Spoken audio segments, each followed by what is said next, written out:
Is Heraclitus the greatest philosopher no one talks about? And what did this thinker mean when he said the world is made of fire? Many scholars credit Heraclitus with writing the world's first philosophical treatise. The trouble is, his work has been lost. But this ancient Greek sage was not only a profound thinker, he was also a poet whose style was so powerful it inspired generations of commentary. So, we might not have access to Heraclitus' original treatise, but we do have quotations from it in the works of others. Scholars have called these quotations the Fragments. These few surviving lines have been enough to heavily influence thinkers like Friedrich Nietzsche, Carl Jung, and Martin Heidegger, all of whom studied the Fragments relentlessly. And if some of the world's greatest thinkers had something to learn from Heraclitus, perhaps it's not a bad idea for us to hear what he has to say.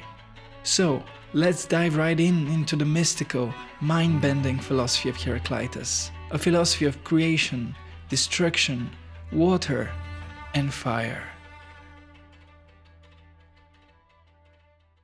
Heraclitus' starting point is simple. He says we live in a mysterious world and most people have no idea just how little they understand it.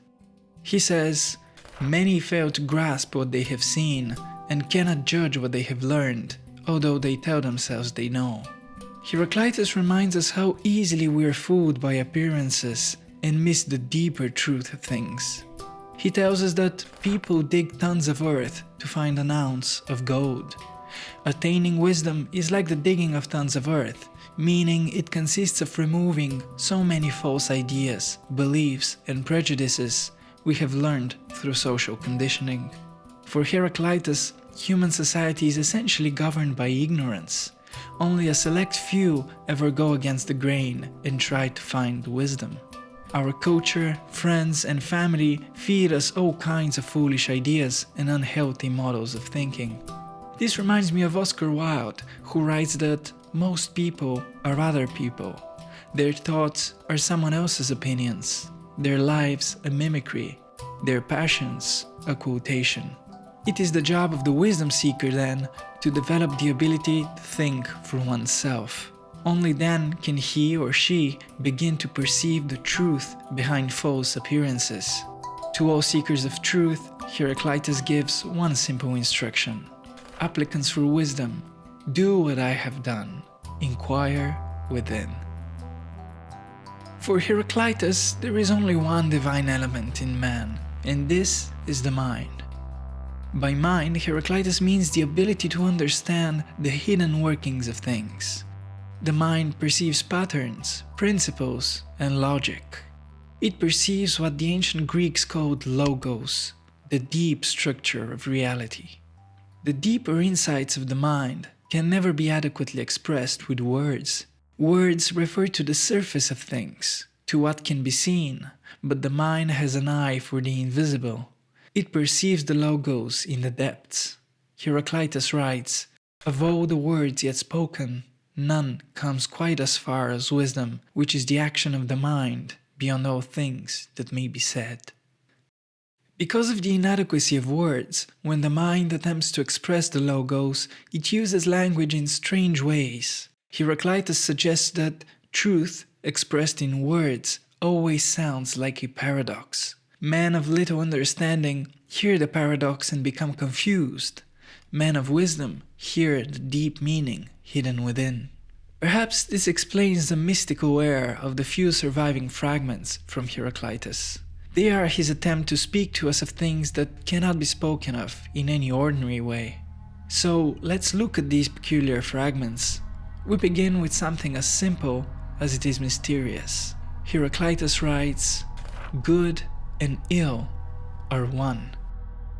Day and night, gain and loss, beautiful and ugly, right and wrong. We naturally divide the world into pairs of opposites. This helps us orient ourselves in it. But in this division, Heraclitus tells us, we lose our understanding of reality. We grasp at surface appearances and fail to see the logos. Heraclitus tells us what appear to be opposites in life are, first, a matter of perspective, and second, not opposites in the first place, but different expressions of the same logos. He illustrates this in a simple yet profound line: the road up and the road down are one and the same. Let's peel back the layers of this one. First, we're faced with a paradox. How can a road lead both up and down? But of course, depending on which way you're going, the road leads either up or down, though it is the same road. This is obvious enough. Whichever ancient author preserved this line from Heraclitus must have seen something more in it. What determines whether we're walking on the road up or the road down? Well, our perspective does. This would suggest the road in some way depends on our perception of it in order to be either one way or the other. Before we are there to observe it, neither the road up nor the road down truly exist. Only under the light of consciousness does the road assume form in one of these two seemingly opposite states. You see, long before there was Schrodinger's cat, there was Heraclitus' road. Observe how carefully Heraclitus has chosen this one example to drive at his point. Without you to label it, there would be no road up or down. Without up, there would be no down, and vice versa.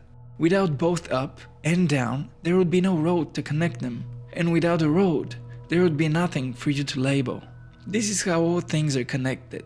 Nothing exists without its opposite and without its context. Subject and object, high and low, here and there, all these are only separate on the surface. The mind which sees the logos understands such opposites are part of a whole and can only exist together. In another fragment, Heraclitus writes, "Health seems sweetest after sickness, food in hunger, goodness in the wake of evil, and at the end of a day-long labor, sleep." Health and sickness, good and evil, work and rest, these things are indeed opposed on the surface, but under the surface, in the logos, these pairs of opposites actually give meaning to and sustain each other. When Heraclitus called war the father of all things, this is what he meant. The world is sustained by the endless interplay of pairs of opposites, which paradoxically give life to each other as they oppose each other. This reminds me of that Buddhist simile of the two sheaves of reeds supporting each other. While each sheaf is pushing against the other, they are in fact balanced such that they keep each other standing. Or perhaps this might remind you of the Chinese Tai Chi diagram. Here, two seemingly opposed forces chase each other eternally, and in their cosmic dance give birth to the world of phenomena. This gives us a picture of the world as a perfectly tuned system which is simultaneously in constant tension and perfect equilibrium. Heraclitus tells us, the cosmos works by harmony of tensions, like the lyre and the bow. It is the tension in the string that allows the lyre to make music and the bow to shoot arrows. Heraclitus wants us to see that the world works in the same way. The energy behind all phenomena in life arises from the constant tension between opposites. But Heraclitus was not a dualist like, say, the Zoroastrians. Again and again, he tells us what seem like opposites in tension are just surface appearances. The deeper truth is that only the tension exists. Eternal tension, which is also its opposite, eternal rest. All things are born of this tension, and all things are eventually consumed back into it. Have you ever sat and looked at the fire? If so, you won't know how looking into the flames, you begin to see familiar forms and images. But just as you make out one form, it has already changed and become another, and then another, and another.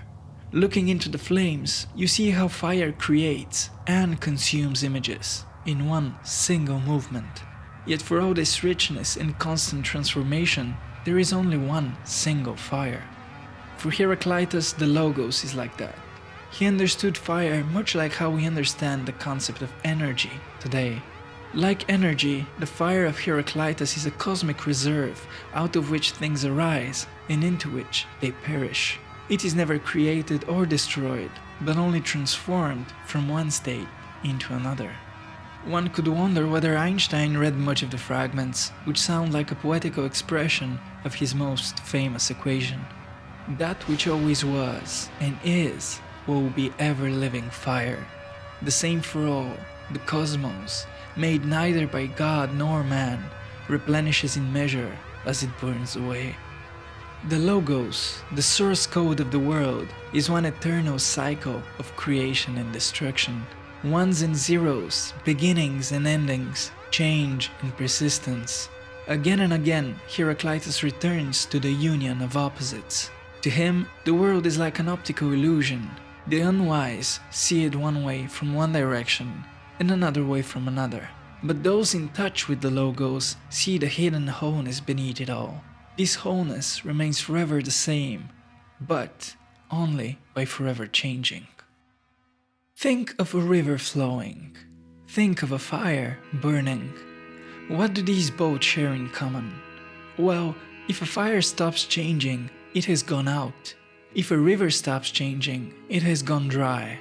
In both cases, in order to remain themselves, both the fire and the river have to keep becoming different from themselves.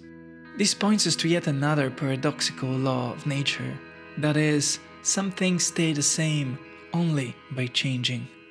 Heraclitus writes, "Just as the river where I step is not the same, and is, so I am as I am not." If we look with the eyes of wisdom, we would see that change is the one thing common to all things. Like the road up becomes the road down, so too youth turns into old age, and old age yields young life. Life turns into death, and death makes room for new life. As Jesus says in the Gospel of Thomas, "The first shall become last, and they shall become one and the same." In this constant whirlwind of change, nothing is static, nothing remains itself without also becoming other than itself. Change is the great equalizer. It turns all things into their opposite until all distinction becomes meaningless. Heraclitus writes, "In 30 years, a newborn boy can grow to father him a son, who grows by then to father sons himself." He puts it even more bluntly. He writes, "The beginning is the end." All these pairs of opposites, tension and equilibrium, creation and destruction, change and eternity, these are not separate phenomena. They are all qualities of one and the same principle operating in the universe, the Logos. Centuries later, St. John will borrow this profound concept in his Gospel. He will write, "In the beginning was the Logos, and the Logos was with God, and the Logos was God."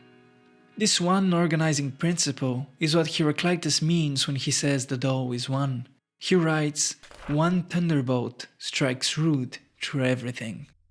The Logos penetrates every corner of existence. For all intents and purposes, the Logos is what existence is. Perhaps you now see why Heraclitus became known as the Obscure One. Here we are dealing with a man of true philosophical genius, whose words resonate as much with modern science as they do with the ancient mystical traditions of the world. I will leave you with one final fragment, which is in fact the first line of Heraclitus' lost treatise. It goes like this: "The Logos proves those first hearing it as numb to understanding as the ones who have not heard." That is to say, wisdom is tough to get, and you won't find it in books or teachers. Not in YouTube videos either. Wisdom can only be acquired by looking within, because there is the only place where you can directly access the Logos. Within you is the place where you are the Logos. Thank you for watching. If you enjoyed this video, make sure to subscribe and turn on notifications for future content. And if you really want to go the extra mile, there's the Seeker to Seeker Patreon page, where you can support my work with any donation you deem reasonable. And remember Rumi's words, "What you seek is seeking you." See you next time.